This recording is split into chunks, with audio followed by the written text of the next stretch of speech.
Bonjour Puck. Voilà, bonjour Yad. Est-ce que tu es prêt pour... euh, Presque. Bon, Il j'allais faut. faire une blague sur le format du jeu, mais j'allais te proposer de lire une tâche et de la réaliser. Voilà, maintenant je suis prêt. Le temps de faire toutes les manips sonores. Mon stream est lancé. On peut donc dire bonjour à tout le monde. Eh ben, on recommence. Ah non, non, c'était un très bon début. Comme dans le jeu. Voilà. Bonjour à toutes les personnes qui nous rejoignent ou qui nous regarderont plus tard. On continue notre série débutée la semaine dernière sur les shows anglais. Donc la semaine dernière, on a parlé de The Celebrity Traitors à l'issue de leur première saison. Et aujourd'hui, on profite de la fin d'une saison de Taskmaster, qui est un show qui dure depuis 2015 et qui en est déjà à sa 20e saison. Donc là, on part sur quelque chose qui est bien plus implanté et, euh, et très développé, puisque donc, ce jeu a été créé en Angleterre et il a essaimé partout dans le monde, dans une dizaine de pays. Ça a plus ou moins bien marché selon le pays. Mais ça va jusqu'en Nouvelle-Zélande. Voilà. En Europe, en Amérique du Nord et en Australie et Nouvelle-Zélande. Voilà. De mémoire, il y a quoi Suède, Danemark, Canada, Nouvelle-Zélande, Australie. Il n'y a pas eu Afrique du Sud, j'ai un doute. Ils ont fait un peu tout Alors, le Commonwealth. il y Je crois a pas qu'il y ait Afrique du Sud. en, en pays qui diffusent toujours, il y a l'Australie, le Canada, le Danemark, la Finlande, la Nouvelle-Zélande, la Norvège, le Portugal, la Voilà. Suède. Euh, et à venir, il va y avoir l'Estonie, l'Islande et les Pays-Bas. Yep. Le, le Nord et les pays scandinaves et baltiques sont compatibles avec l'humour britannique. Oui, où ils ont des meilleurs rosters de, de comédiens et d'humoristes que les pays dans lesquels ça n'a pas fonctionné. Tu dis les. Est-ce qu'il y a d'autres pays que les USA où ça n'a pas fonctionné? Oui, Ouais. ça n'a pas fonctionné en Espagne, euh, en Allemagne, en Croatie et en Belgique. D'accord, donc dans des pays où il y a quand même une grosse différence culturelle et dans l'industrie de l'humour. Mm. Il y a une logique. Et puis c'est des essais qui sont assez anciens, hein, qui datent Mm. de un an ou deux après le début de Taskmaster en Angleterre. Donc, Yep. euh, donc voilà. C'est au point que par exemple la version allemande euh, n'a pas été diffusée. Ah, Voilà, bah ils ont voilà, j'ignorais enregistré ça. des épisodes et ils Mm. les ont pas diffusés. Oui, donc c'était un pilote, quoi. C'est ça, c'est ça, c'est ça. Euh, alors, qu'est-ce que c'est Taskmaster? Littéralement, c'est le maître des tâches. Le maître des tâches, c'est Greg Davies, qui est un comédien anglais qui est connu pour pas mal de choses, euh, et notamment différentes séries qu'il a créées lui-même. Et il a un assistant qui est réellement le cerveau du programme, donc qui a créé le programme, l'a affiné et travaille sur toutes les saisons, qui s'appelle Alex Horn. Alex est connu pour pas mal de choses dans le paysage audiovisuel anglais. Il est aussi musicien et il a profité de ça pour faire le générique, la musique du générique, avec son petit groupe qui s'appelle The Horn Ensemble, si je ne me trompe pas. Oh, Horn Section. Section, ouais, pardon. Excusez-moi, c'est Horn Section, avec du coup le double sens sur son nom, puisque son nom s'écrit Horn, H-O-R-N-E, et Horn sans E, ça veut dire corps en anglais. Donc le corps. Ou les cuivres en général, en fait. Ouais. Voilà. Dans le cas de Horn Section, ça veut dire, en français, littéralement, ce serait la section des cuivres. Oui, c'est pour ça que c'est mieux section que ensemble. Mais ça marchait. Alors, tu les connaissais déjà avant, Greg et Alex? Oui, moi je connaissais Alex Horn par la Horn Section, qui avait quand même fait des spectacles et un peu de télé vers 2010-2012 par là. Il était intervenu pas mal dans Cats Does Countdown, la version parodique de Déchiffrer des lettres avec des humoristes. Oui. Et je pense que j'avais vu un bout de ses spectacles solo aussi, à l'époque où ça traînait sur YouTube. Et Greg Davis, j'avais vu ses spectacles parce qu'il est de la génération qui a eu des DVD. Ah bah oui. Voilà, oui. Il est assez vieux pour dans les années 2000. Il a fait une carrière assez tardive pour son âge parce qu'il a eu une carrière de prof avant. Mais dans les années 2000, il a commencé à avoir du succès et il a sorti 2-3 DVD. Donc voilà, à l'époque, j'avais pu voir ça. Et ces DVD de stand-up sont très bien, méritent d'être vus. Et après, j'avais vu ces séries Man Down et j'ai oublié la seconde, qui est l'histoire d'un nettoyeur de scènes de crime. Oui. Dont le nom m'échappe. Qui est toujours en cours, d'ailleurs. Oui, alors au rythme qui veut dire en cours pour une sitcom anglaise, c'est-à-dire qu'il y a une saison tous les 3 ans ou 4 ans. Mais oui. Tout simplement The Cleaner. The Cleaner, voilà. Où il joue le personnage titre. Voilà, et qui est une adaptation d'une série allemande, si je ne dis pas de bêtises. Je ne parierai pas sur allemand, mais je me souviens que c'est une adaptation. Dans Man Down, on sent qu'il s'est beaucoup inspiré de sa vie d'avant, sa vie de prof. Et quelle que soit dans ces deux séries, en tout cas, il se donne pas le beau rôle. Hein. Oui. Il n'est pas très tendre avec lui-même. C'est sa forme d'humour aussi. Voilà, c'est ça. C'est de l'autodérision dans son cas. Il a un physique particulier parce qu'il est très grand. Il parle de ses problèmes d'image corporelle en parlant de sa grosseur tout le temps, alors qu'il est pas si gros, mais parce qu'il est grand, ça se voit pas. C'est très dur à dire et c'est quelque chose qui revient beaucoup dans ses spectacles, dans ses sitcoms et dans son humour, un mélange d'autodérision et de hauteur par rapport à tout le monde aussi. Donc il attaque tout le monde autant que lui. Oui, tout à fait. Je l'ai vu aussi, Greg Davis, dans Would I Lie to You.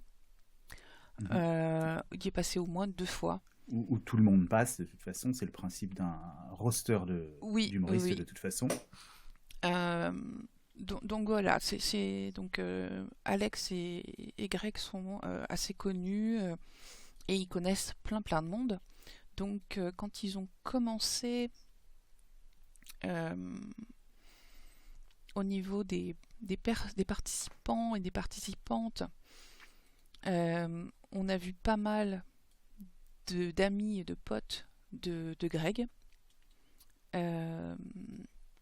qui ont notamment joué avec lui dans Man Down.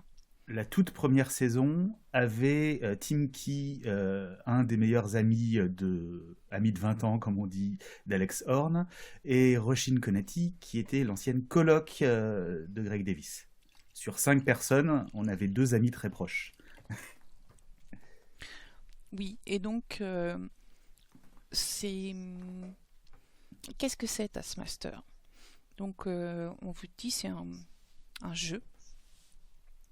Il y a un maître du jeu et son assistant, mais en quoi ça en fait un jeu? Il y a 5 participants à chaque saison. Il n'y a rien de spécialement à gagner, à part un trophée qui représente la tête de Greg Davis. Mais voilà, il n'y a pas d'argent à la clé spécifiquement, il y a un salaire, ils sont payés, du coup. Oui, mais c'est pas... Ce qu'on disait la semaine dernière sur la différence entre la télé-réalité classique et le fait de faire travailler des comiques, des acteurs, tout ça. On est dans des gens qui sont là pour faire leur métier avant tout, quand même. C'est une distinction importante dans le ressenti de l'humour et de leur situation, parce qu'on va beaucoup dire qu'ils sont ridicules. Ils sont ridicules de leur propre gré. Oui, mais ce que je voulais dire par le fait qu'il y avait de prix à gagner, c'est que tu gagnes ou que tu perdes la saison, ça ne change rien. Oui. Voilà, c'est ça que je sous-entendais. Ils sont là pour s'amuser, pour faire des trucs ridicules. Il y a une compétition, mais en général, elle est très sympathique. Voilà, la plupart du temps, ils s'encouragent entre eux. Quand il y en a un qui gagne par rapport aux autres, les autres ils sont super contents. Bon, il y a quelques fois où il y a des gens des participants qui ont dit plus tard que ça avait fait sortir quelque chose d'eux qu'ils ne savaient pas qu'ils avaient et que ça leur a fait peur. Mais dans tous les cas, que ce soit la compétitivité, l'absence de compétitivité, les moments où ils sont sympas, quelle que soit la manière dont ça se passe, c'est utilisé dans le montage et par tous les gens qui font leur performance pour créer de l'humour et créer une histoire, un scénario qui tourne autour de l'idée de compétitivité. Que ce soit pour s'en écarter ou s'en rapprocher, c'est employé pour créer quelque chose. Donc, 5 personnes qui globalement ont comment on dit en français un background en humour. Donc strictement, oui, leur métier doit être dans l'humour, que ce soit du stand-up, que ce soit de l'humour dans la fiction et dans la performance. Ça peut être des acteurs. Oui, que ce soit des présentateurs. Comiques. Voilà. Non, il y a un seul présentateur, c'est Richard Osman, qui fait quand même beaucoup de scènes et beaucoup de choses où il fait de l'humour, mais même lui qui est très accepté dans ces milieux-là, on va le retrouver dans les panel shows mélangés avec des comiques, il est à chaque fois pointé comme l'exception. Donc c'est vraiment voulu pour n'être que des comiques, que des gens qui sont capables d'improviser, capables de faire de l'humour, capables d'encaisser justement pour que ce soit jamais malaisant et malvenu. Le show se veut bienveillant, mais bienveillant en jouant de la compétitivité, donc ce ne sont que des gens qui sont là pour pouvoir encaisser l'humour qu'on tire d'eux. Qu'est-ce qu'on peut dire d'autre de façon générale? Oui, sur le principe du jeu. Donc on a 5 personnes. Elles vont réaliser sur plusieurs jours en solo des épreuves et quelques épreuves en groupe. Ces épreuves, elles sont réalisées la plupart du temps dans une maison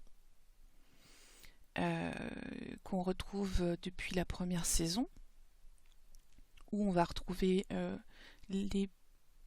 certaines pièces. Donc il y a l'extérieur de façon générale, le jardin où il y a régulièrement des épreuves qui se déroulent, le laboratoire et le salon.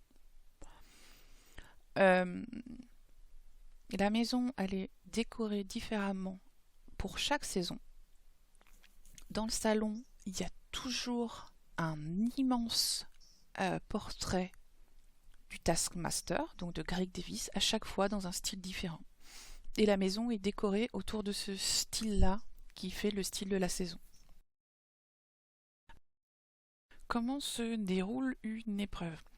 Le ou la participante est invitée à rejoindre un lieu précis, donc on va dire par exemple le salon, en présence de l'assistant du Taskmaster, donc en présence d'Alex Horn, et on va lui demander à ce participant ou cette participante de lire le texte qui est présent sur une enveloppe cachetée. Et la phrase culte qui conclut quasiment 100% des épreuves, c'est Your time starts now. Ton temps commence maintenant. Donc enfin, le début de l'épreuve, c'est maintenant. La plupart du temps, les épreuves sont chronométrées. Il y a une limite de temps, ou bien c'est réaliser telle action en utilisant le moins de temps possible. Et les participants et participantes vont se retrouver face à des tâches absurdes. Par exemple, déplacer de l'eau d'un contenant à un autre, mais pour ça, les accessoires qu'ils vont avoir à disposition sont soit complètement incongrus, soit les choses logiques, par exemple un seau, ça va être percé de partout. Du coup, transférer l'eau, ça va pas être aussi facile que ça. Voilà, c'est un exemple parce qu'il y a eu régulièrement des transvasements en 20 saisons. Est-ce que tu as un autre exemple de tâches qui te vient en tête? De tâches typiques? Ouais. De toute façon, ouais, ça va se diviser. Il y a les tâches objectives qu'on sépare souvent. Donc des tâches qui vont être d'une manière ridicule ou avec des difficultés particulières, faire quelque chose, soit dans une certaine quantité, soit dans un certain temps, ou réussir quelque chose, c'est quelque chose d'aussi bête que réussir à mettre un ballon de basket dans un panier de basket, mais d'une manière ridicule, où ça a été fait dans la toute première saison, dans une tâche connue, avec mettre une patate dans un trou de golf, mais sans s'en approcher trop. Donc on peut juste la lancer, mais si on rate, on ne peut pas s'en réapprocher pour la rattraper, donc c'est fichu. Donc il faut trouver une autre solution, et ça, c'est objectivement réussi ou non. Et il y a donc tout ce genre de tâches-là qui vont se terminer par tout le monde. Les 5 seront classés parce qu'ils font réussi ou non, ou ils ont fait, ils devaient atteindre 10 kilos, ils ont fait un 9 kilos, un 5 kilos, ça fait une différence, ou en temps le plus court. Et après, il y a les autres tâches qui sont les tâches subjectives, et qui vont être celles où il y a une performance, une création, quelque chose d'artistique, une manière originale de faire quelque chose, et où là, ça va vraiment être le jugement de Greg Davis, et c'est là que son rôle de Taskmaster est super important parce que c'est lui qui juge à la fin qui gagne, et c'est lui, son style, son humour, son jugement qui crée vraiment le style de l'émission à ce stade-là. L'émission a été créée par Alex Horn, et c'est dans ces tâches-là qu'elle prend sens, que le côté c'est pas lui le Taskmaster, c'est Greg le Taskmaster, devient quelque chose qui crée l'émission. Et je meuble parce que j'en ai pas qui me viennent, qui soient vraiment vraiment notables. Les premières qui me viennent. Peintures. Voilà, il y en a qui sont créés des films, créés des tableaux, mais du coup je peinerais à les décrire. Alors je crois que l'une des premières tâches de peinture, c'était peindre en étant à cheval. Oui, dans la première saison, c'est ça. Ils sont sur un cheval avec c'est un cheval mécanique. Un pinceau dans une main, une toile dans l'autre main. Non, ils sont sur des vrais chevaux. Il y a un cheval mécanique, c'est la chute de l'histoire parce qu'il y a quelqu'un qui a peur oui, de c'était chevaux, ça. et qu'on lui donne un cheval mécanique. J'avais focalisé là-dessus. Justement, je crois que la chute, c'est que justement, c'est la meilleure amie de Greg Davis, c'est que Greg Davis la disqualifie parce qu'elle n'est pas sur un vrai cheval.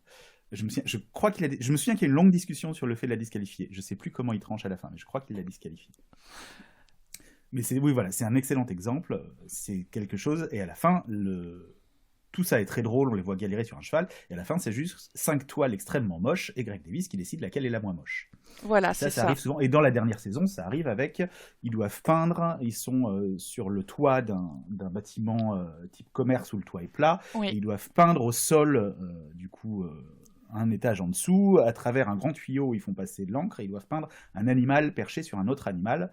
Du coup, on les voit qui galèrent avec leurs longs tuyaux, on les voit qui se mettent en colère, qui mettent de la peinture partout, mais à la fin, le jugement, c'est juste 5 tas de couleurs informes et 5 personnes essayant de justifier que oui, c'est bien un panda assis sur un crocodile, oui, c'est bien je ne sais pas quoi, un tigre assis sur un Il y avait le crapaud, je ne sais plus quels singe, sont il les y avait un exemples. singe, je crois. Enfin, oui.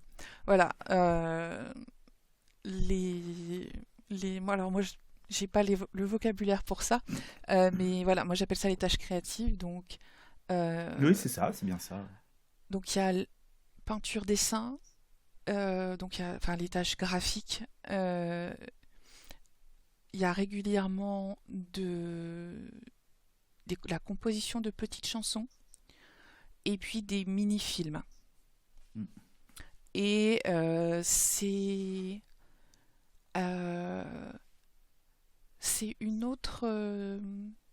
un autre rythme que les tâches où doivent exécuter une action.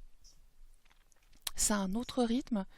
Je trouve que ça apaise un petit peu l'espèce de vitesse qu'il y a sur les autres tâches. Où la... Oui, c'est souvent dans un temps limité, mais ça va être 20 minutes, ça va être une demi-heure, ça va être une heure. Ça va être un temps qui détermine le type d'œuvre qu'on peut faire plus qu'un temps qui oblige à une course contre la montre. et au niveau du montage aussi, ça fait une petite respiration Mm. pour nous. euh, Parce que ce qu'on voit surtout, c'est le résultat. Donc on nous présente par exemple les petits films ou les chansons, et c'est un temps plus calme que de voir les participants et participantes euh, courir après, aller dans telle direction, dans telle autre pour attraper tel contenant ou tel autre, pour essayer d'arriver à faire la tâche qu'on leur a donnée. C'est c'est pas la même vitesse, c'est pas le même C'est beaucoup moins frénétique. voilà, c'est ça. Merci. Voilà, ça fait une petite pause. Donc, il y a aussi quelques tâches où ils sont en groupe, un groupe de 2 et un groupe de 3. Euh, les groupes sont fixes. Il y a eu des exceptions, mais c'était pour des raisons de calendrier ou de blessures. Euh, voilà, et Donc ça, c'est le principe général de l'émission. Il y a toutes ces tâches faites dans cette maison et donc après jugées dans un studio, voilà. en présence de tout le monde. Et du coup, dans le studio, on crée la structure de l'émission telle qu'elle est présentée au public, telle qu'est la structure de chaque épisode. Et chaque épisode commence par Greg qui annonce les différents participants. Et il y a une petite blague d'Alex qui, en général, n'est pas ultra drôle. Je crois qu'il essaye de faire le moins drôle possible. C'est à Pour la fois voir ça si... et son humour en stand-up. Ça fait longtemps qu'il n'a pas fait de stand-up, mais il y a 10-15 ans, et dans le Alex Stone, était beaucoup sur le malaise, sur la bizarrerie, sur ces choses-là. Et du coup, faudrait leur demander, je ne l'ai pas vu en interview, mais je pense que c'est fait pour pointer qu'ils sont bien là pour être complémentaires, que ce sont bien deux humours très différents, Oui, que Greg Davis réellement ne trouve pas drôle la plupart des blagues, mais que par ailleurs c'est des blagues que tout un public trouve drôles, et qu'il y a moyen de retrouver deux publics et deux styles de créateurs dans l'humour et de les réunir dans ce genre d'émission, justement. C'est vraiment pour ça que moi je considère ça comme inclusif. J'ai pas aimé d'ailleurs aux premières saisons parce qu'il m'a fallu le temps de comprendre la manière dont toutes ces choses différentes étaient liées par l'émission. Parce que justement, il y avait des choses que j'aimais pas, comme on a tous des formes d'humour qu'on n'aime pas. Mais oui, c'est fait pour lier des choses très différentes. oui, parce que voilà, de toute façon déjà l'humour anglais est particulier. Et puis il y a différentes formes de toute façon. Il y a des gens avec qui on accrochera plus que d'autres. Voilà. Et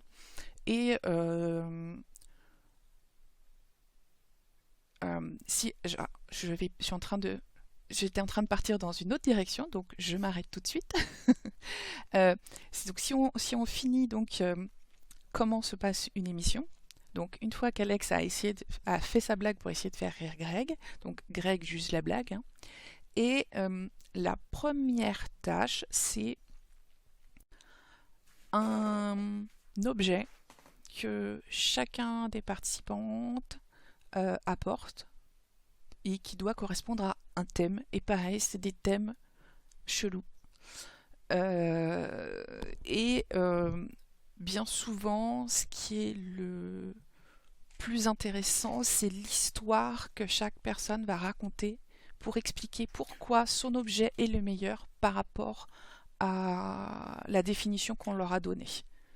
Parce que, soyons francs, en général, je ne sais pas si tu avais envie de donner des exemples des conditions proposées, mais la plupart des objets, sauf une blague fabuleuse qui est évidemment le vainqueur et quelque chose de vraiment nul de quelqu'un qui a eu la flemme, en général, les objets sont plutôt nazes. C'est la manière dont ils sont apportés, oui, c'est l'histoire qui ça est qui est important. racontée, la manière dont ils improvisent une histoire pour justifier que leur objet est la meilleure réponse qui fonctionne. Comme ça existe dans des jeux que des gens font autour d'une table, dans la réalité d'ailleurs, de lier deux choses par un peu d'improvisation.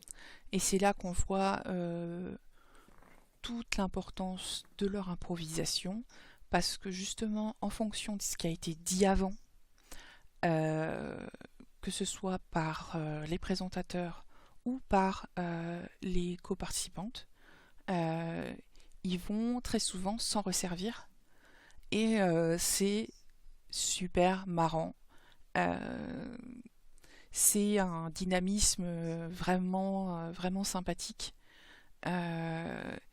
Et on va retrouver ce genre de références à des choses qui se sont passées au début de l'émission, tout au long de l'émission.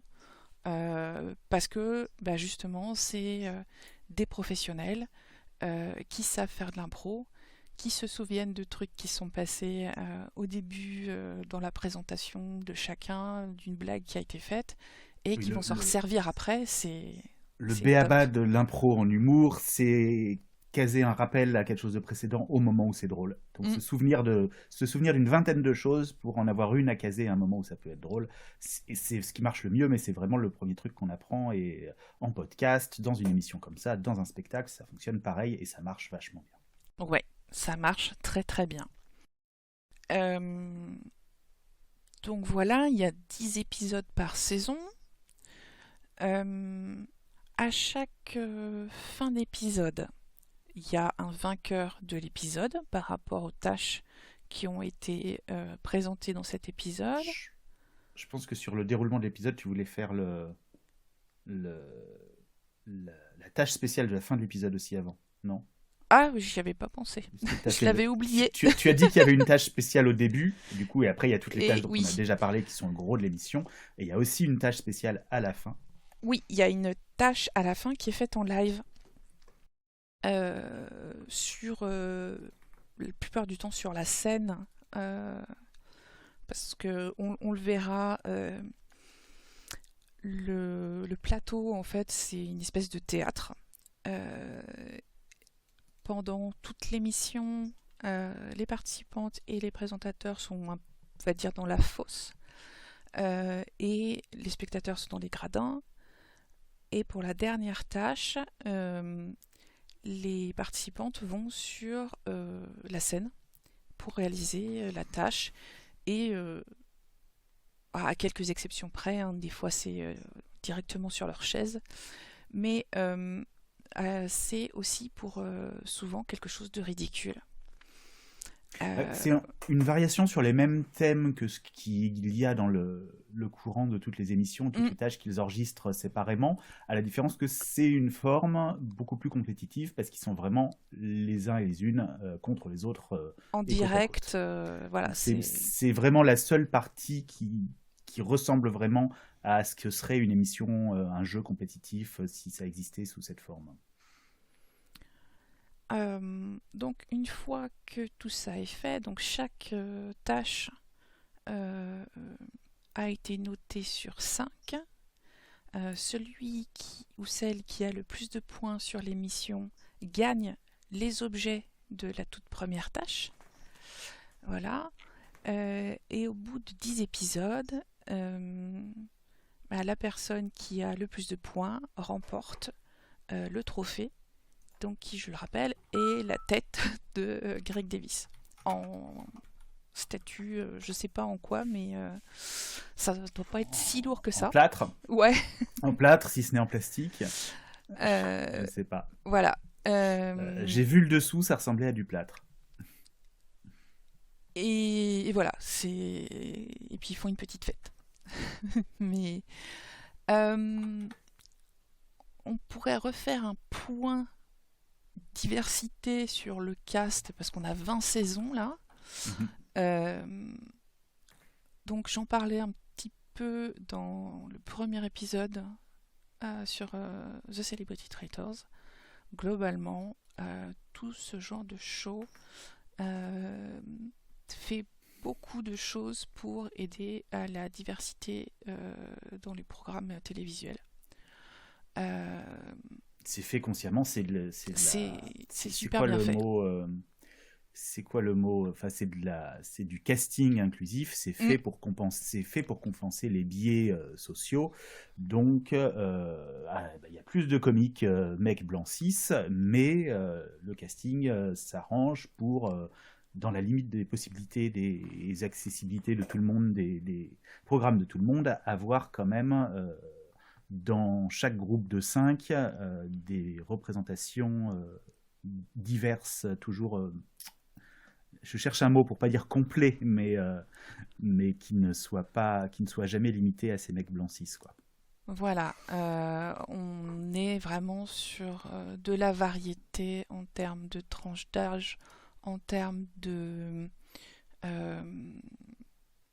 d'origine sociale, en termes de personnes racisées, de hommes-femmes, voire non-binaires.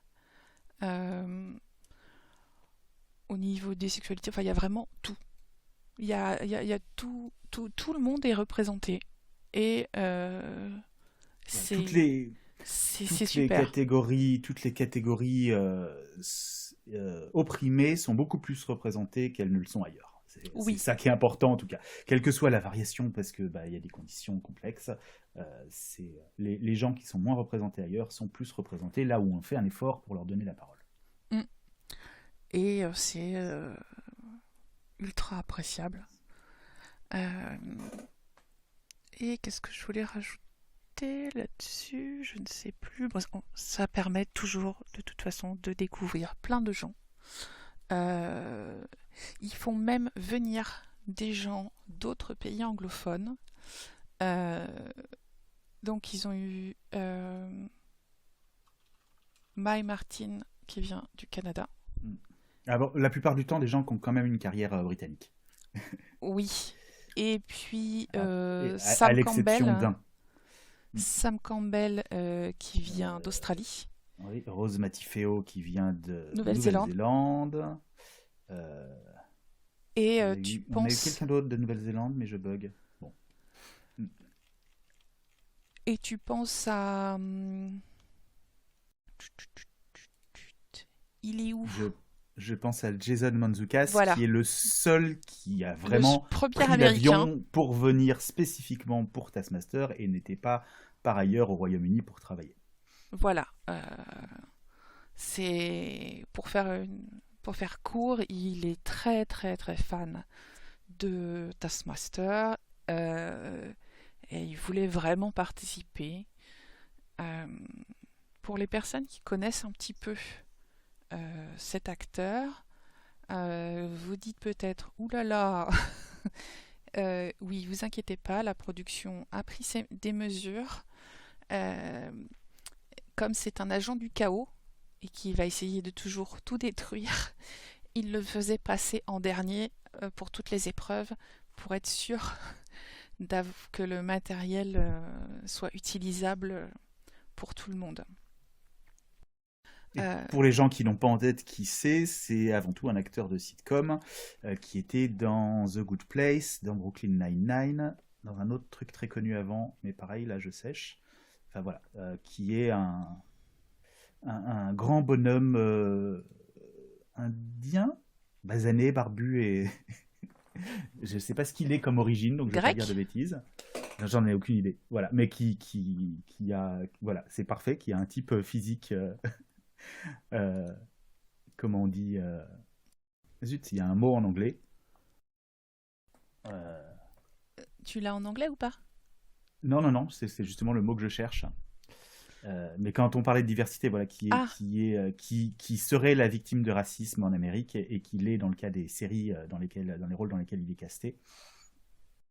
Voilà, et du coup, par ailleurs, oui, on s'en fout. Moi, j'ai aucune idée de ce qu'il est comme origine et de s'il a une origine. C'est ça, parce que je ne me suis jamais posé la question personnellement. Et du coup, au moment d'en prendre compte, je suis emmerdé parce que je ne sais pas si c'est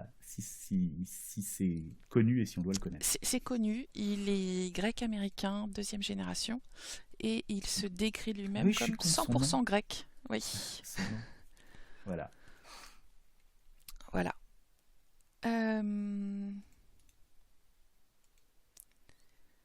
Ok.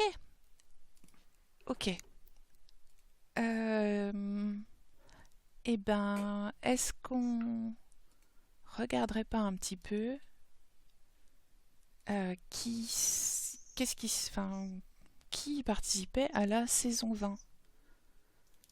Hop. Oui, j'étais sûr que tu aurais prévu quelque chose. Bah oui. Voilà. Alors, est-ce qu'il a planté? Oui, ça a planté. Excusez-moi une seconde.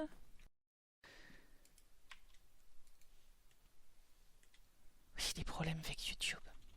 Voilà. Donc pour chaque saison, il y a un teaser, une révélation des participants. Et donc on a une petite minute à regarder là. Anybody there? Hello? Hello? Hello? Hi. Who's that? Anya. It's Maisie.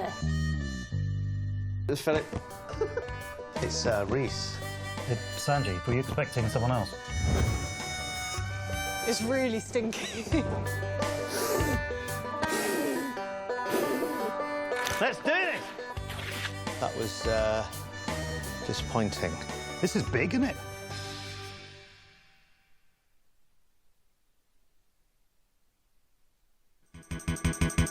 For more Taskmaster, subscribe now.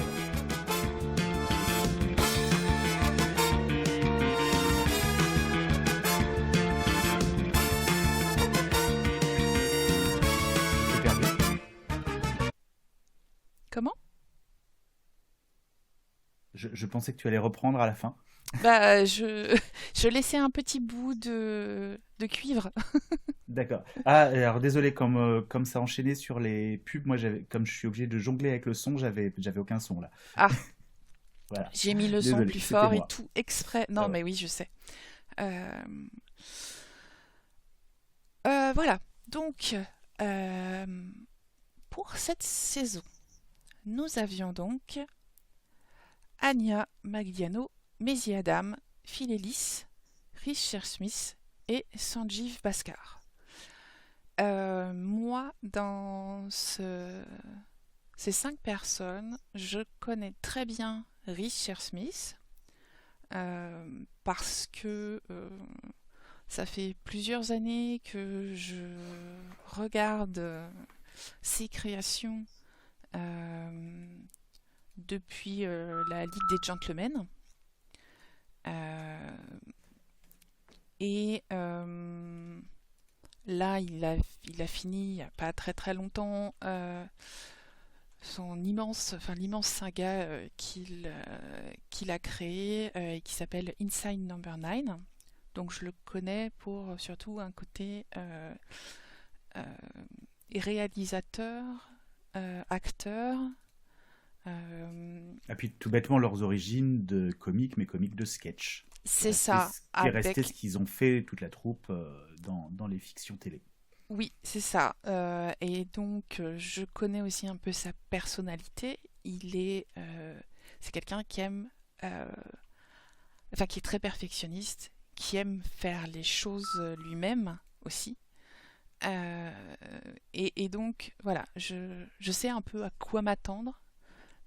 Les autres, je ne les connaissais pas, à part un tout petit peu Maisie Adam, qui a été sur plusieurs panels, puisque elle, c'est une humoriste qui a été dans beaucoup, beaucoup de choses. Mais les trois autres, inconnus au bataillon pour moi. Et de ton côté, tu connaissais qui? De mon côté, je connais alors Rhys Shearsmith et Sanjeev Bhaskar, qui sont les deux plus connus et les deux plus vieux. Vénérables. Je les connais pour leur place dans la culture, même si c'est pas forcément le type de produit et le type d'humour qui m'intéresse. Mais oui, je connais la Ligue des Gentlemen. Je connais, pour le cas de Sanjeev Bhaskar, Goodness Gracious Me, qui est une sitcom extrêmement importante pour la représentation dans les années 90 de l'immigration South Asian, indienne, et d'autres pays au Royaume-Uni. C'était vraiment le grand moment de reconnaissance de toute cette part de la culture britannique. Donc je connais, mais je connais très bien, mais je l'ai jamais regardé, quoi. C'est d'avant ma génération de toute façon. Et après, je connais très bien Maisie Adams parce que j'ai vu du stand-up d'elle. Et puis c'est un peu la dernière arrivée. Forcément, la télévision terrestre s'est un peu cassé la gueule, hein, on le sait. Et du coup, dans tout ce monde des panels shows et de faire travailler des comiques dans des émissions télé et tout. Elle est arrivée juste avant le Covid, par là, vers 2020, et c'est un peu la dernière arrivée, avant que tout ce monde commence à vraiment se casser la gueule, et que la production diminue, et que ça devienne très compliqué. Donc elle fait un peu figure de dernière de la génération d'avant, ou de jeunes de cette génération, quoi. Après, Phil Ellis et Nia Magliano, j'ai jamais vu leur stand-up, je les connais que indirectement par podcast, quoi. Bon, déjà, tu les connaissais un peu. Moi, je connaissais pas. Donc, ça a été une découverte. On l'a vu dans la petite présentation là, que je viens de passer. Chaque personne qui participe à Taskmaster, pendant les tâches, se choisit un costume et va porter ce costume-là pendant toutes les tâches. Donc des fois on a des trucs rigolos ou des trucs classiques, et il y en a des fois ils se rendent compte que leur costume n'est pas adapté pour les tâches. Ils étaient trop contents, mais en fait ils ont trop chaud ou ça les gêne, ce genre de choses là. Bon, là il n'y a pas eu trop de soucis avec les costumes. Maisie Adams a eu quelques problèmes entre son costume et les costumes qu'elle avait. Elle a beaucoup parlé de sa culotte dans les podcasts où elle en parle. Elle a eu une garde-robe peu sympathique de ce côté-là. Mais sinon, le cas le plus connu, puisqu'on en parlait la semaine dernière parce qu'il était dans Celebrity Traitors, c'est Nick Mohammed qui est venu entièrement habillé et maquillé en Dracula de théâtre, avec le visage blanc et tout, et qui, du coup, quand il s'agissait de faire des tâches physiques, qu'il fallait courir un peu entre la chaleur du costume en plus en lycra ou je ne sais pas quoi de chaud synthétique, et le maquillage sur le visage, a beaucoup souffert. Oui. Donc voilà, il y a ce genre de choses, d'autres qui vont décider de mettre un casque ou des chapeaux, des choses comme ça, qui font que c'est pas toujours pratique. Voilà, les grands manteaux. J'ai pas d'autres exemples, mais oui, le choix du Lima costume. Qui se baladait effectivement habillé en cascadeur avec un casque qui lui a servi 2-3 fois, mais qui se trimballe pendant toutes les tâches pendant 10 semaines. Voilà. Donc voilà notre cast. Je sais pas s'ils se connaissaient trop avant, mais en tout cas, globalement, ils sont bien entendus, même si, à mon avis, le duo pour les tâches, Maisie et Rhys, ça marchait moyen. Bah, elle avait peur de lui, elle le dit. Ouais, ouais. Oui. C'est un des rares cas où du coup c'est leur boulot, hein, c'est pas grave. Mais oui, c'est un des rares cas où il y a une personne intimidée par l'autre, ce qui arrive souvent au début, mais où elle reste intimidée au fur et à mesure des tâches. En général, ça disparaît beaucoup plus, et là on voit qu'elle reste assez intimidée. En même temps, oui, il est assez quelqu'un d'assez qui est une figure d'autorité et qui a un humour pince sans rire. Oui. Bah, c'est dur à affronter, hein, quand même. C'est un combo difficile. Oui, oui, il est particulier, Richard Smith, tout à fait d'accord. Hop, alors, Taskmaster, ils ont un site où on peut suivre au fur et à mesure des épisodes les scores. Donc ça, c'est les scores de la finale, hein, où on a eu pour la première fois en 20 saisons 3 gagnants. Déjà, pour la première fois en 20 saisons, un ex-aequo sur la saison, il me semble. Hein. Donc 3 en plus, mais déjà qu'il y a un ex-aequo, c'était la première fois. Sur le final, oui. Ouais. Oui, sur le final, oui, parce que sur un épisode, c'est déjà arrivé. Sur un épisode, c'est courant, ils ont une méthode, hein, ils leur font Oui. faire des petites tâches faciles, En plus, des oui. trucs tout bêtes qui prennent 2 minutes à filmer, et puis bah, ils en sortent pour les 2 personnes concernées, ils en font 5 je crois dans chaque saison, donc ils peuvent faire presque un ex-aequo, un épisode sur 2, donc ils sortent une de ces petites tâches rapides, ils voient au hasard, ils voient qui gagne, et puis voilà, c'est celui, ça les départage. Et là, ils en avaient 3, et puis ils pouvaient pas le faire parce que ça déterminait la saison. Donc s'ils faisaient ça, ça revenait à choisir le vainqueur ou le gagnant ou la gagnante, puisqu'ils savaient à l'avance qui gagnait la tâche. Oui, c'est vrai. Alors par petites tâches, par exemple, on peut citer dire combien il y a de petits pois dans un bol. Voilà, par exemple. Là, du coup, ils ont décidé de faire appel à leur mémoire et leur demander combien de fois apparaissait la lettre T dans la peinture dont je vous parlais, qui est dans le salon, le portrait de Greg. Et celui qui s'en rapproche le plus gagne. Voilà. Donc, sachant que c'est quelque chose qui a été filmé il y a plus d'1 an, je crois.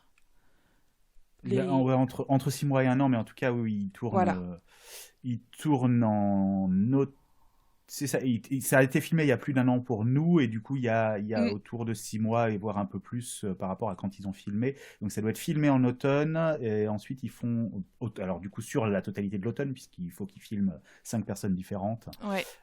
Et après, au printemps, ils vont faire la session studio sur une semaine où ils enregistrent tout, pour nous le diffuser à l'automne suivant par rapport au tournage.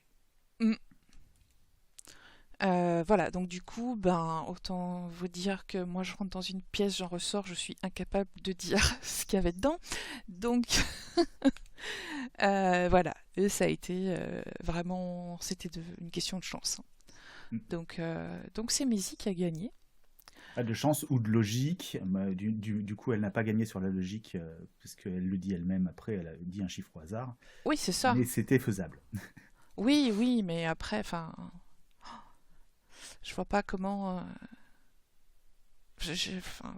moi-même en regardant les épisodes comme ça, j'avais même pas percuté qu'il y avait des T dans la peinture. Donc voilà, alors si on veut, on peut voir un résumé de tous les épisodes de la saison, là sur le site officiel, avec le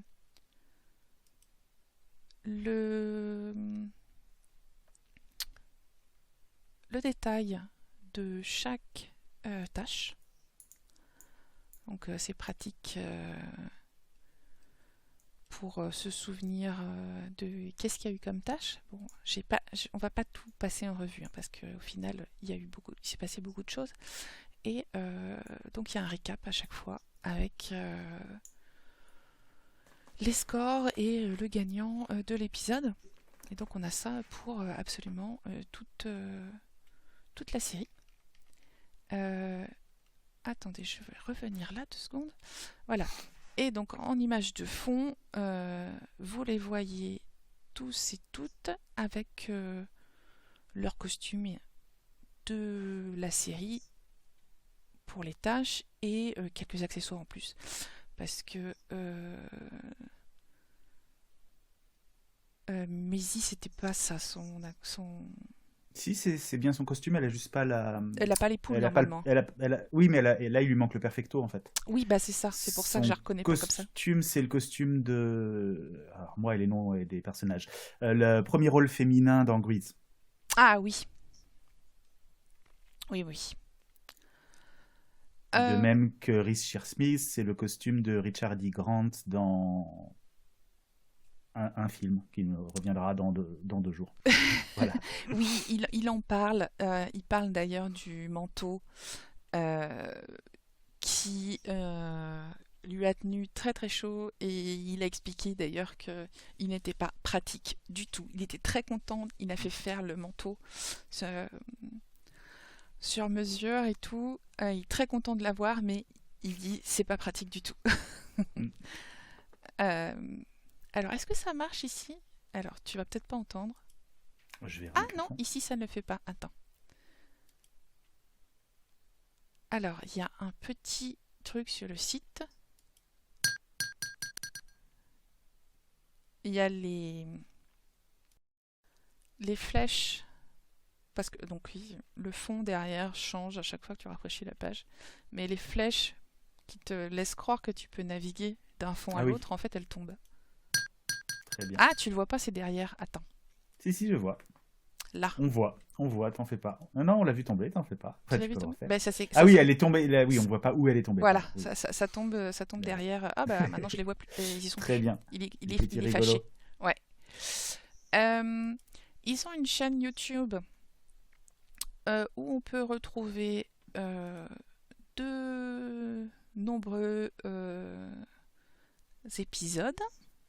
On peut retrouver. C'est ça qui est important, c'est que contrairement à beaucoup de choses, ils mettent tout sur YouTube. Voilà. Ils bloquent juste les épisodes entiers sur le YouTube britannique. Mais ils tiennent à l'international et de toute façon, ils ont une production bien payée. Donc c'est une chaîne indépendante. C'est une boîte de prod indépendante. Ils ont commencé chez Dave. C'est ça, ouais, j'ai noté. Qui est une petite chaîne de télé britannique spécialisée dans l'humour et dans les rediffs, qui marche beaucoup du rachat justement de panel show, de spectacles de comiques, d'émissions comme ça, et qui les rediffuse en boucle.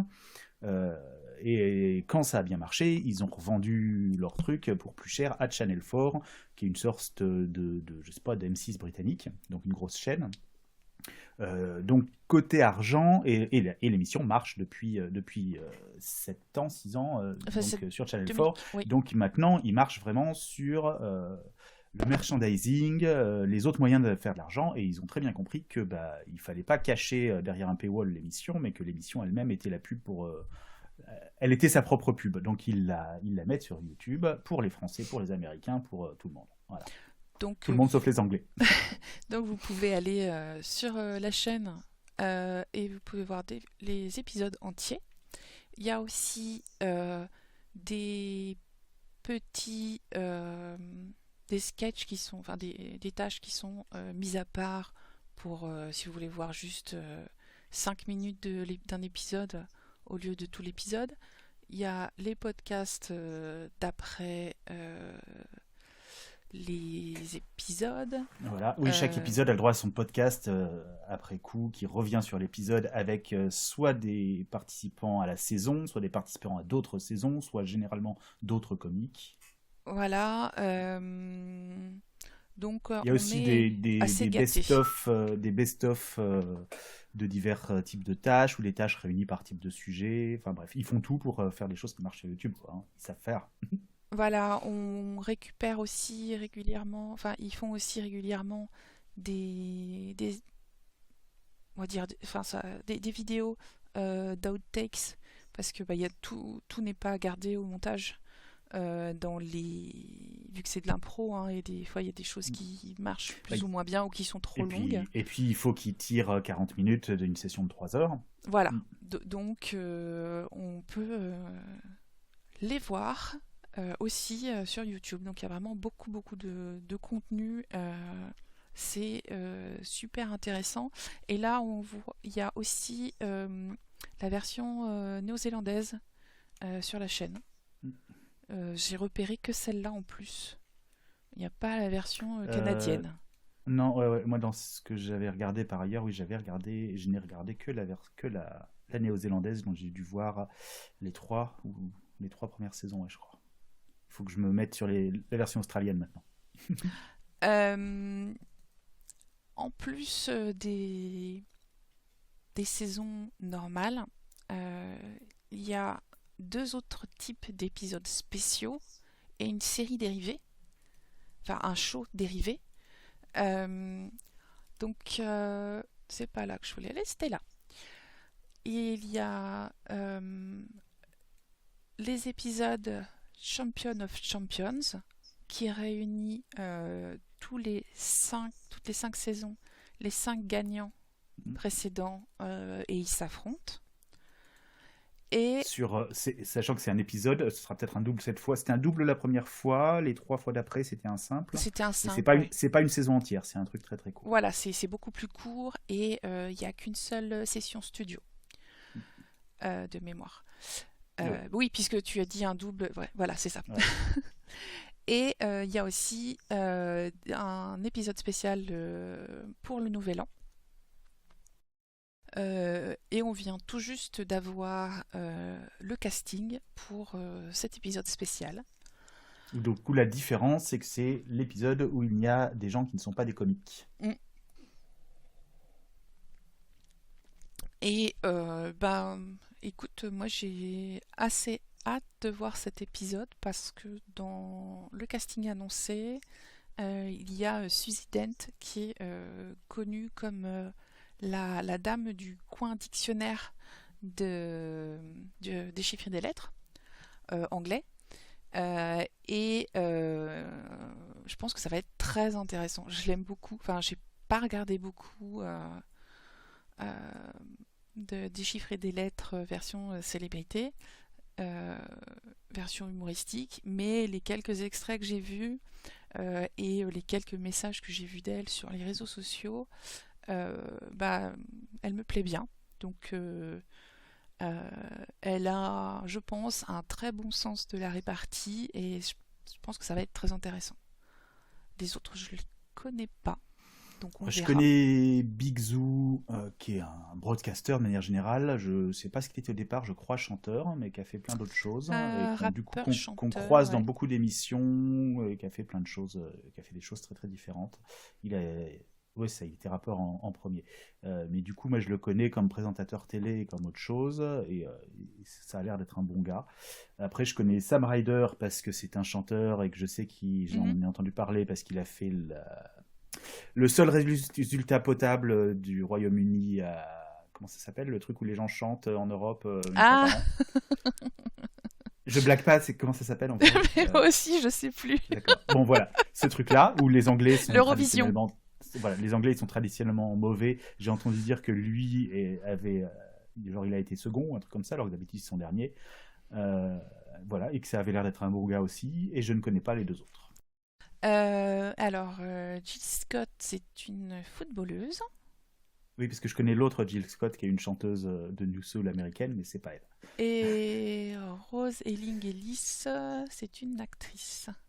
Ah oui, c'est la première personne sourde qui... Alors, elle a joué dans EastEnders. Donc, EastEnders, c'est le méga soap anglais qui dure depuis des décennies, où quasiment tous les Anglais qui sont acteurs passent au moins dans un épisode. Voilà, donc c'est la première personne sourde qui va participer à Taskmaster. Voilà, je sais pas comment ils ont prévu de faire ça. C'est leur défi, justement. Bah, je pense que Et je pense que ça va être très intéressant. C'est plus simple sur un épisode, parce qu'il y a... Ah, j'ai jamais retrouvé son nom. Il y a une comique stand-up sourde qui est connue. Non, son nom ne me reviendra pas. Du coup, ce serait intéressant de la voir, mais oui, c'est même si elle lit sur les lèvres et que c'est dans un cadre de plateau de télé, c'est à peine remarquable. Je pense que dans le cadre de ce qu'ils font, ce serait un handicap bien plus notable. Donc oui, ça promet comme épisode. Le Champion of Champions, j'ai hâte de revoir Sam Campbell et Matthew Bainton et Andy Zaltzman. Après John Robbins, comme ça je le remets plus. John Robbins, c'est un mec blanc, un quadra mec blanc. C'est ce que je vois. Voilà, c'est un ultime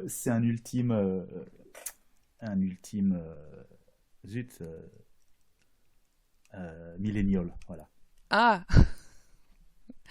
Voilà, ben non, mais je pense que ça va Cela bien dit, donner aussi cet épisode-là. La remarque évidente, c'est que quand ils se sont retrouvés dans cette saison 20 à avoir 3 personnes à égalité, un homme de 40 ans ou 2 femmes plus jeunes, la production a dû lâcher un grand soupir de soulagement que ce ne soit pas l'homme de 40 ans qui ait gagné, parce que tu as vu le reste les 4 autres du Champion of Champions?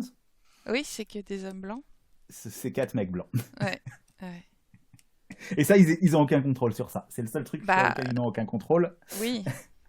Mis à part le fait de se remettre en question en se disant merde, est-ce qu'il y a un biais culturel qui a un impact sur qui gagne en moyenne, qui peut être une réalité, les mecs blancs sont plus compétitifs parce qu'ils sont en situation de gagner toute leur vie et que du coup ils apprécient ça, ils sont plus habitués à une certaine forme de tâche. Est-ce que c'est ce genre de tâche qu'on met en avant, est-ce que c'est ça qu'on valorise, mais ça on sait que c'est des questions qui se posent dans la production. Le plus... mais ça ne veut pas dire que ce soit facile de les résoudre. Le plus subjectif qu'il y a, c'est les notes données par Greg.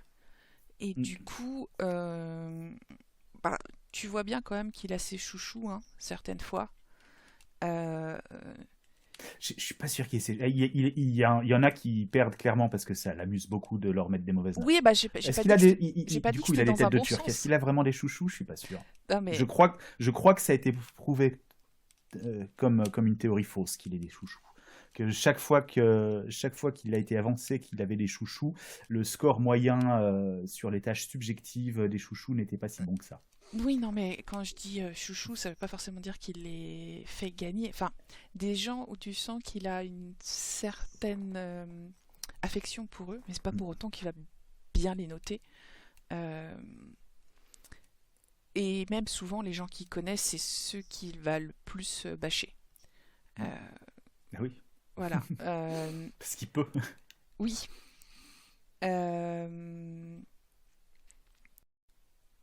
Qu'est-ce que je voulais dire? Je pense que sur certaines notations, notamment sur les tâches créatives, on lui donne possiblement des instructions pour qu'il note favorablement certaines personnes, par exemple, qui n'ont jamais gagné d'épisode. Non. Ça a été debunked. À moins qu'il mente là-dessus, mais non, il n'y a pas de raison. Non, c'est pas, il y a rien de faux sur les surprises. Quand quelque chose est censé être improvisé, c'est bien improvisé. Oui. Alors, la production prend soin de ne pas créer de situation où il est la moindre information qui l'influencerait. D'accord. Non, parce que peut-être pas au point qu'il y aurait dans un truc où il y a vraiment des enjeux. Peut-être qu'il s'en fout si un jour ça arrive qu'il entende une discussion de 2 autres personnes. C'est peut-être pas à ce point-là, évidemment. Mais non, ils font gaffe à pas le dire et à pas l'inclure dans les discussions qui pourraient l'influencer. Bon. Qu'est-ce qu'on peut raconter d'autre? Ben non, je pense qu'on a fait le tour. Du coup, est-ce que tu as on n'a pas fait le tour. Pronostic? On n'a pas fait le tour. Il nous manque un truc. On a parlé des épisodes spéciaux. j'ai évoqué qu'il y avait un show spin-off. C'est Taskmaster Junior. Alors moi je l'ai regardé. Je sais pas si toi tu as regardé. Non, ça se rapproche trop. Alors c'est deux problèmes pour moi. Hein. C'est de la télé-réalité avec des vrais gens. Du coup, ça me met mal à l'aise par principe. Et doublement, c'est des enfants en plus. Il est hors de question que je regarde alors, ça. Je ne peux pas. Donc, du coup, je vais offrir mon témoignage là-dessus. Taskmaster Junior, si je dis pas de bêtises, il y a eu deux saisons. Il y a eu qu'une saison. Non. 2 ?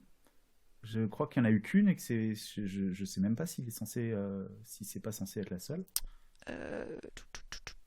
Ah non, il n'y en a eu qu'une. J'ai rien dit. J'ai eu l'impression qu'il y avait eu 2 sessions. Donc c'est présenté par 2 anciens participants. Rose Matafeo, qui est la maîtresse des tâches, et Mike Wozniak, qui est son assistant. Ils sont parfaits pour les rôles qu'ils ont, sachant qu'en plus c'est avec des enfants, et ils sont très bienveillants avec eux.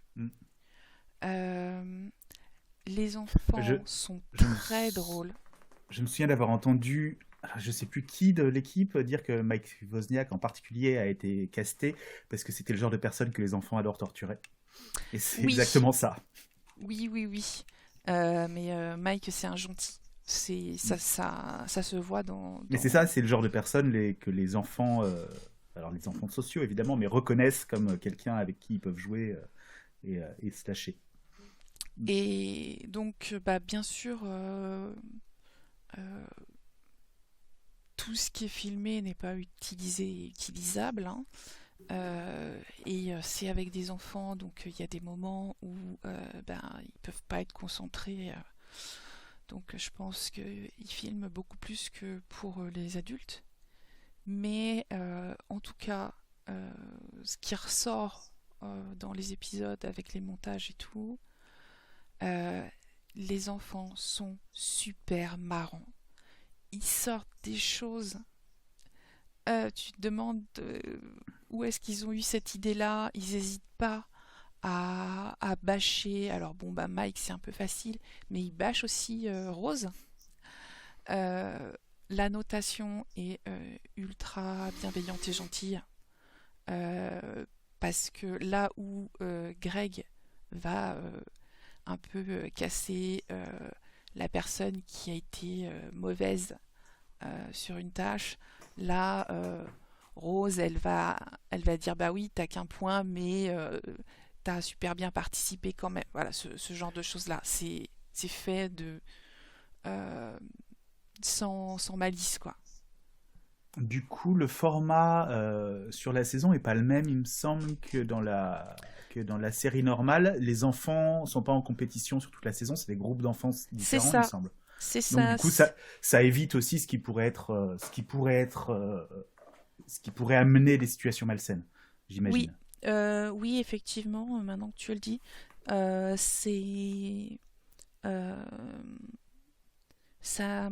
ce changement-là fait que ils sont pas tout le temps avec les mêmes personnes, ils sont pas les mêmes personnes en concurrence, et du coup c'est plus sain parce que ils vont moins avoir, enfin si jamais ils se fâchent avec un autre participant, ça va pas rester.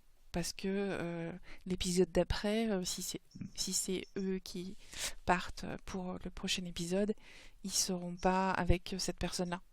Donc, ils avaient beaucoup de filles et elles étaient super bien.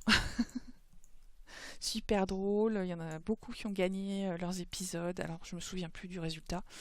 Mais c'est pas forcément les plus vieux qui ont gagné aussi. Donc vraiment, c'était mignon. Franchement, c'était mignon et drôle. Voilà. Mais c'est pas le même public. C'est pas destiné au même public. C'est nécessairement différent. Après, tu cherches pas la même chose dedans, c'est sûr. c'est une chose intéressante à rechercher, justement, dans en plus une équipe de production qui cherche à faire quelque chose en mettant la bienveillance en avant. C'est juste, oui, effectivement, dans mon cas, c'est pas pour moi. J'ai rien à dire contre, évidemment. Tu avais une question, mon pronostic sur quel Je disais, épisode? bah oui, puisqu'on arrive, alors c'est important, on arrive au quatrième Champions of Oui. Champions. À chaque fois, on oppose 5 personnes. Alors évidemment, comme il y en a 2 saisons par an, dans 2 ans et demi, on aura le Champions of Champions of Champions, Ouais, on verra. qui est réclamé à corps et à cri depuis des années par Richard Herring, qui est un des Champions of Champions. Il dit Oui. qu'on l'invite pas assez à la télé, donc il attend ça pour revenir en 2027 à la télé. Mais du coup, cette fois-ci, bah voilà, est-ce qu'on est tous pour Messi Adam parce qu'on veut pas un mec blanc de plus, ou est-ce qu'il y a autre chose d'intéressant? Euh, On est contre Matthew Bainton parce que c'est incroyable de gagner avec autant de facilité. Il a eu un nombre de points incroyable.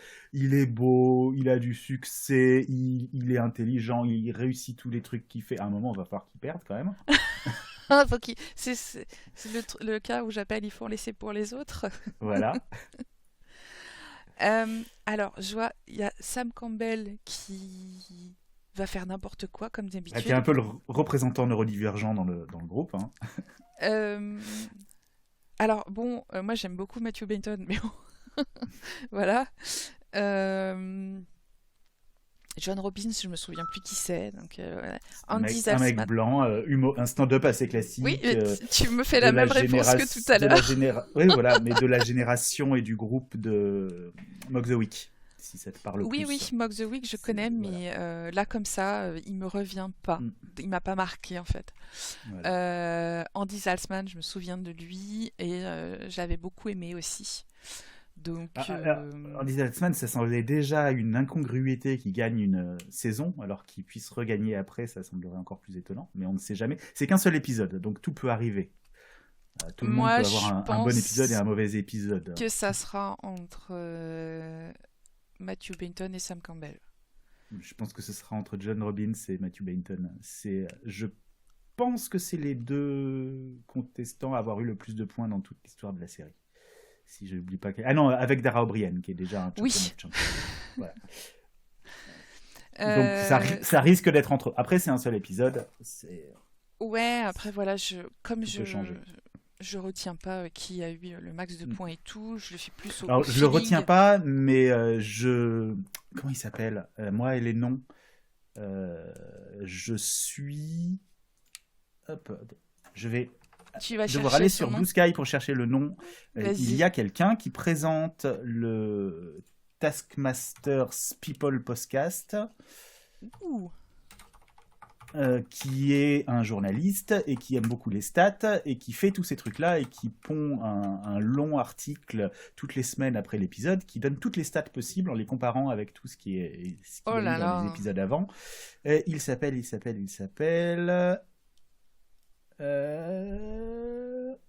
Jack Bernhardt.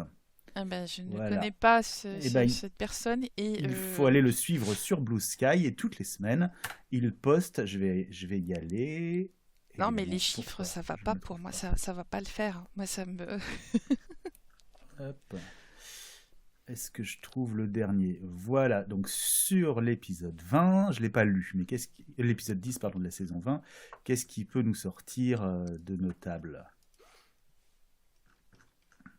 Alors, c'est sous forme de texte, hein, c'est pas juste des tables stats, même s'il donne accès à Ah, c'est à ces tableurs ces données, où il y a ouais. du coup tout. Donc c'est lui qui va faire le type de calcul du genre quelle est la proportion de points qui sont donnés dans des tâches subjectives par rapport aux tâches objectives, qui marque le plus de points sur la tâche d'entrée où il faut du coup amener un objet, qui donc gagne beaucoup de points sur ça, qui gagne des points sur la dernière tâche par rapport aux tâches, les deux tâches qui sont en studio par rapport aux tâches qui sont filmées on location. Donc c'est lui qui sépare ça et qui va dire qui va pouvoir dire quels participants sont bons à tel genre de choses. C'est aussi lui qui du coup a pu prouver que non, Greg Davis n'a pas de favori.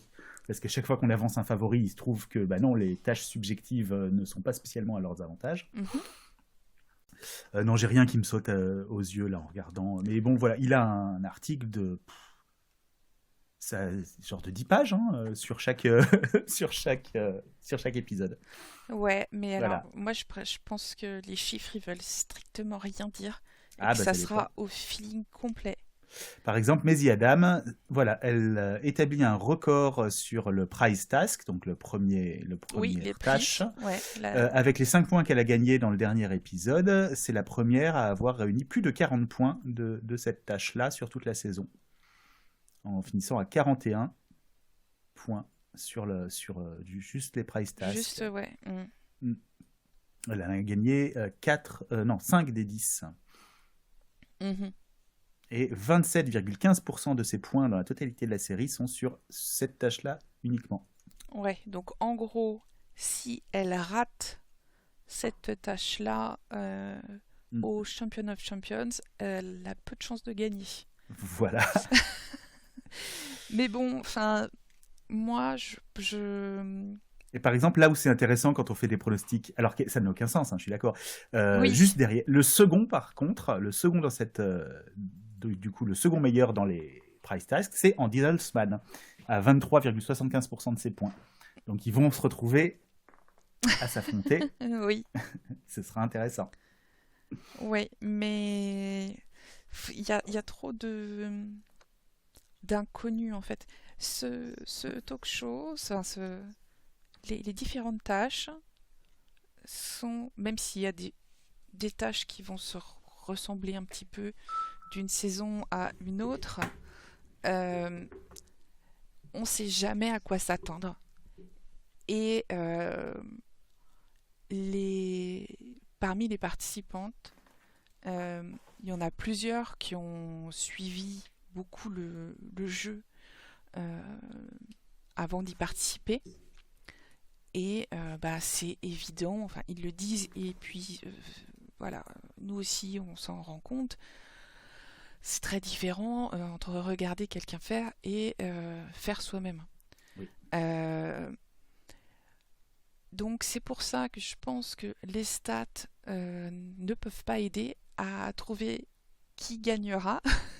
Parce que ça va être ça permet de comprendre le passé, pas de faire des pronostics sur l'avenir. Ouais, après, j'ai jamais essayé parce que les pronostics et les paris me débectent, mais ça ne me semble pas malin de toute façon. Oh bah là, enfin, c'est intéressant de voir que telle personne a gagné la majorité de ses points sur tel type de tâche. Ça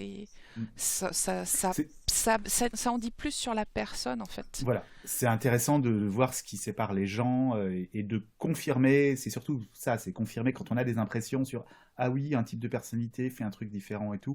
Voilà, c'est ça, c'est comment tu quand on se pose réagis. sérieusement cette question-là, ou quand on blague sur Greg Davis a des préférés, c'est intéressant de pouvoir le vérifier quand il y a effectivement une stat établie à travers 20 saisons qui permet de le vérifier. C'est marrant d'avoir cette stat, quoi. C'est pas une stat assez intéressante pour que tout le monde se penche dessus, mais puisqu'il y a une personne obsédée par les tableurs qui s'est amusée à le faire, autant en profiter. C'est super, c'est comme les pages Wikipédia qui sont ultra fournies. Ça aide bien. Il y a pas à dire, ça aide bien. Mais oui, voilà, tout ce que ça me dit, ces chiffres-là, c'est ça m'aide à mieux comprendre comment est la personne. Voilà. Plus au niveau de sa personnalité, ses facilités ou ses préférences. C'est tout, hein. Et donc là, ça veut dire que Maisie Adam, elle s'est bien baratinée pour vendre l'objet qu'elle amène. Voilà. Elle a de bonnes idées, elle a de bonnes idées en répondant à une question simple, et elle s'est bien baratinée pour se justifier. Sachant qu'on a eu par exemple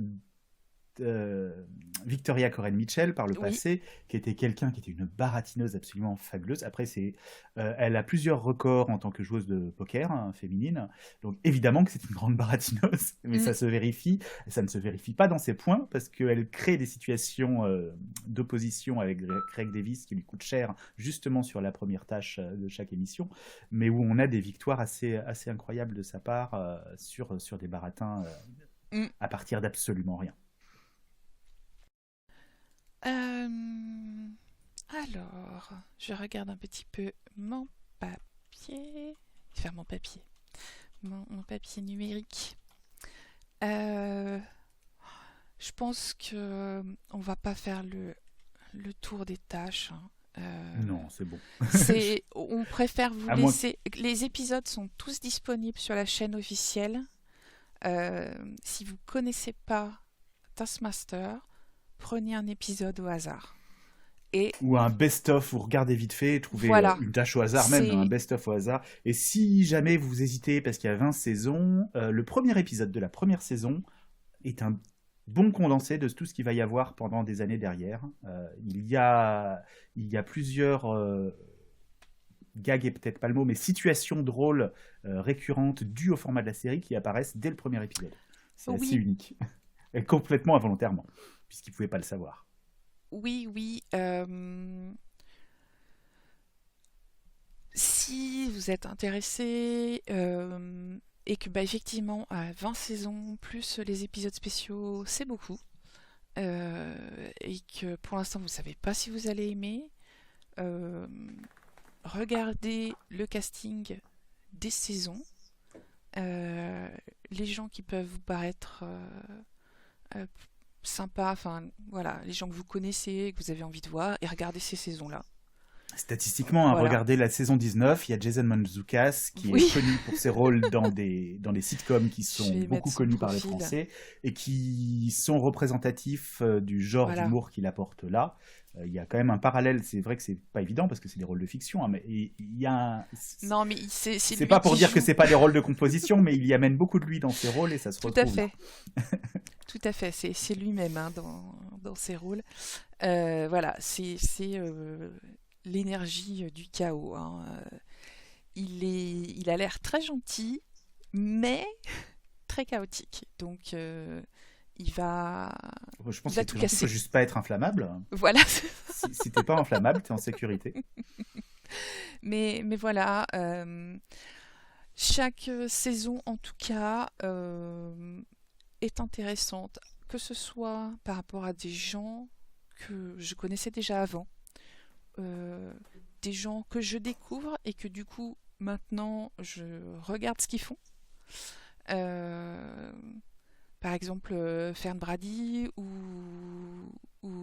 Mae Martin. Mm. Voilà. C'est. Qu'est-ce que. J'ai plus son nom, mais. Attends, je vais le retrouver rapidement. Je suis en train de. Enfin, j'ai commencé à lire les bouquins de Richard Osman. Mhm. Voilà. Ah, les Thursday Night Murder Club. Oui. Oui, parce que ça marche pas beaucoup en France, mais c'est un énorme best-seller international, Richard Osman. Oui, on en parle parce que en fait, c'est un producteur télé à l'origine qui est devenu. C'est un producteur de un truc super connu. Attends, Le je vais Juste regarder Prix, ça. une connerie comme ça. Je vais regarder sa fiche. À ses débuts, c'est un producteur de gros jeux télé qui est devenu présentateur de jeux télé, qui est devenu un peu un trésor national. Hein, il est sur le chemin et qui est en tant que figure de la télévision et qui s'est mis à écrire des bouquins, donc des polars à la Agatha Christie, et il se trouve que ces bouquins ont eu tellement de succès que le reste de sa carrière est un peu secondaire maintenant. Alors, donc, pour avoir lu pour l'instant le premier volume en anglais, bah, écoutez, c'est très bien. Quand je l'ai découvert avec... alors, c'était pas forcément dans Taskmaster, ça pouvait être aussi dans Would I Lie to You, parce qu'il y a été aussi. Mais voilà, je me suis dit, ça peut être intéressant de regarder ces bouquins. Ces bouquins en anglais sont très bien écrits. Les phrases sont courtes. Non, mais voilà, il y a du vocabulaire, mais il te le met pas dans la tronche. C'est très accessible. Il y a des chances que ce soit déjà traduit en français, et si ça ne l'est pas, ça le sera. Ça doit l'être au moins pour le premier, parce que je l'ai entendu dire la semaine dernière qu'un des rares pays où ça avait été un flop, c'était la France. Ah Donc, alors, ça a été un flop à il parlait de la négociation des contrats. Donc, est-ce que ça a été un flop au premier tome, ou est-ce que la France a carrément refusé d'acheter le bouquin. En fait, maintenant que je le formule, je suis pas sûr. Je sais pas. Parce Enfin, que en la tout France, on a un cas, rapport particulier avec les bouquins anglais quand même. en tout cas, donc comme tu le disais, c'est un très grand succès et il y a une adaptation en film sur Netflix, je pense, de la première enquête. Donc c'est pour ça que je Oui, voulais oui, finir le avec premier livre. un casting en or de et dingue. réalisé par comment s'appelle-t-il, le réalisateur de plein de choses, des Goonies, scénariste des Gremlins et qui a fait plein de trucs. Ça me reviendra pas. Mais bref, un réalisateur compétent. C'est un petit film plaisant. C'est un peu. Je l'ai pas encore regardé, mais voilà. C'est un peu trop Netflix au sens où bah, c'est très très très bien fait et puis on sent que ça pourrait avoir un peu plus d'ambition. Ah, bon. On a un peu dérivé sur Oui, Richard mais c'est pas grave. Osman, qui a une carrière très, très intéressante. Euh, qu'est-ce qu'on dit pour conclure? On peut parler très très rapidement des gimmicks. Donc il y a Your Task Starts Now. Et depuis plusieurs saisons, Alex arrête pas de dire cette phrase aux participantes qui demandent des explications. All the informations on the task. Donc, toutes les informations sont sur la tâche qu'on vous a donnée, donc sur le papier qu'on vous a donné. Ça y était pas au tout début. C'est arrivé assez vite. Mais c'est arrivé. Au début, il était un petit peu plus, un petit peu plus aidant, on va dire. Ils étaient moins sûrs d'eux, je pense. La production n'était pas la même. Maintenant qu'ils sont sûrs d'eux, ils peuvent se. C'est plus facile de répondre non, tu as toutes les informations quand tu es sûr d'avoir bien testé ton truc et que tu es sûr de ton résultat, que quand tu es dans le début et que tu veux pas créer une situation où quelque chose échoue à cause de ça. Et je pense aussi que c'est par rapport à tous les... j'ai pas le mot en français, donc je vais paraphraser, sinon je vais dire le mot en anglais. Tous les contournements que les participantes ont réussi à utiliser. Et que c'est une espèce de petite vengeance d'Alex, j'ai l'impression. Pour lequel justement, spécifiquement Richard Osman, puisqu'on en parlait, qui est quelqu'un dont le métier, c'est un producteur d'émissions de télé et un spécialiste des émissions de télé à format, donc où la manière dont les choses sont construites détermine la manière dont l'émission de télé est passionnante, et du coup quelqu'un qui est habitué à penser avec ce qui se passe et qui a absolument, dans sa saison, qui était une des premières saisons, casser la plupart des tâches en trouvant une solution qui était très très simple, mais à laquelle personne n'avait pensé. Donc ils ont pris énormément soin après à formuler les tâches pour que ce soit pas possible. Et ça amène aussi, d'ailleurs, si tu me permets, à une autre, puisque tu parlais des zut, quel était le mot que tu as employé? Non, les choses récurrentes, les gimmicks. Oui. À l'autre gimmick qui est celui de regarder sous la table, où ça commençait souvent sous la table, il y avait quelque chose qui était soit une aide, soit carrément la solution, soit un objet utile, ce qui a mené à ceux qui avaient déjà vu la série pensaient à regarder sous la table, ce qui a mené à Sarah Millican qui commençait toujours par regarder sous la table, à tel point qu'au bout d'un moment il y a une tâche où il y avait un petit message qui disait bonjour Sarah, simplement sous la table. Et ce qui a mené à, dans les dernières saisons, il y avait des malus pour ceux qui regardaient sous la table. Il y en avait un où il y avait une tâche, un texte entier sous la table qui devenait une tâche qu'il fallait lire à voix haute et qui était incroyablement long et qui faisait perdre des points s'il ne le lisait pas entièrement à voix haute. Donc voilà, c'est le méta-jeu à travers la série qui est devenu un gimmick. Alors, j'ai l'impression que cet épisode est un peu parti dans tous les sens, un peu plus que la dernière fois. Mais je pense que c'est l'esprit chaotique du jeu qui s'est emparé de nous. C'est naturel. Du coup, écoutez, on espère que malgré tout, malgré le fouillis, on vous a donné envie de voir au moins un épisode si vous avez jamais eu l'occasion de voir Taskmaster. Si vous découvrez et que ça vous plaît, ben, dites-le nous. On est sur Blue Sky, sur Twitch, puisque ben, on est en direct sur Twitch en ce moment. On publiera l'épisode sur YouTube grâce à Peck. Merci Peck. Et de rien. Et bah, dites-nous ce que vous en avez pensé. Ce que vous avez pensé de l'épisode. Regardez le précédent si vous ne l'avez pas fait et si ça vous intéresse de voir de savoir de quoi parle The Traitors. Je ne sais pas si on revient la semaine prochaine. On verra notre inspiration, sinon on reviendra au printemps pour parler de la prochaine Voilà. saison de Taskmaster, sans rien présenter, mais juste en réagissant à ce qui s'y passe. Voilà, ce qui est sûr, Comme c'est si tout le monde connaissait. Ce qui est sûr, c'est que en fonction des autres shows qui vont sortir là au fur et à mesure, on refera des épisodes comme celui-là. Pardon, je suis en train de m'étouffer avec un pèse, tout va bien. J'espère que vous n'entendez pas trop le bruit du pèse contre mes dents. Oui, donc, des épisodes comme celui-ci dédiés à des présentations de shows, des épisodes de réaction à des saisons de shows qu'on a déjà présentées, et puis ben, peut-être d'autres choses, mais ce ne seront peut-être pas des reacts. On verra. On verra. Voilà. Suivez nos programmes sur Twitch et nos publications sur Blue Sky pour savoir si on se voit la semaine prochaine. Voilà. Et tout ce qu'on fait d'autre. Oui. Merci beaucoup, Puck. Merci et Yad. puis, salut. Merci pour l'accueil.